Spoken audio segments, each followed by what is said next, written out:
Assalomu alaykum, hurmatli Xpoz foydalanuvchilari.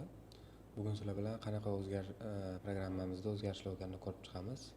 Birinchisi, dashbord qismi. Bu ko'p o'zgarishlar bo'lmadi. Endi kerakli o'zgarishlar qo'shdik, ya'ni bu kartlarni ichida aylanmangiz, xarajatingiz, foyda, umumiy qarzni ichida avtomatik sizga ko'rsatib beradi. Kunlik qancha aylangan, masalan, kunlik, oylik shuni tanlashingiz mumkin va donalar ko'rsatib beradi. Qayerda qancha sotuv bo'lgan, bu aylanmani tafsilotlari. 3.400.000 so'm aylanma bo'lgan. O't bossak, ko'ylak sotilgan, ikkita pachka 1.700.000 dan. Bu endi o'zimiz ishlatadigan test yuzerimiz. Bunga e'tibor beramiz. Hammasini shunaqa bosiladigan qilib, informatsiya beradigan qilib qo'yganmiz. Foydada ham xuddi shu, bu yerda oyi, yilni, kunni to'g'rilay olasiz o'ziga kerakligini.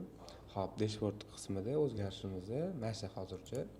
Xo'p, keyingisi sklad qismi.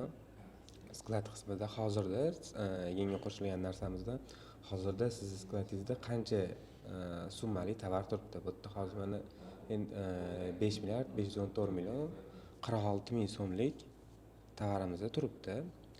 Va keyingisi bu yerda skladga qo'shgan yangi narsamiz pachka.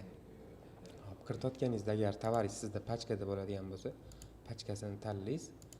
Pachkada nechta bo'lishini yozasiz. Masalan, pachkaning ichida 12 ta bo'lishi mumkin yoki 13 ta bo'lishi mumkin. O'shani yozib ketasiz, mahsulotni oldingidagi kiritaverasiz. Xo'p, keyingisi. Xo'p, bu qarzdorliklarni ko'rganmiz sizlar bilan, xarajatlarni ham ko'rganmiz, buni bilasizlar.